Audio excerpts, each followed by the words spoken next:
বাংলাদেশে গত জুলাই আগস্টের গণঅভ্যুত্থানের মাধ্যমে ফ্যাসিস্টের পতন হয়েছে এবং স্বৈরাচারীরা পলায়ন করেছে।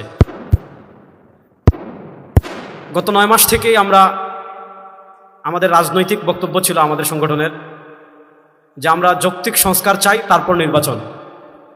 শুধুমাত্র নির্বাচনের মাধ্যমে ক্ষমতার পালাবদলের জন্য এই জুলাই গণঅভ্যুত্থান হয় নাই, বরং কার্যকরী যতগুলো সংস্কার আছে সবগুলো সংস্কারের পরই দেশে নির্বাচন হবে। এটা ছিল আমাদের মৌলিক প্রস্তাব।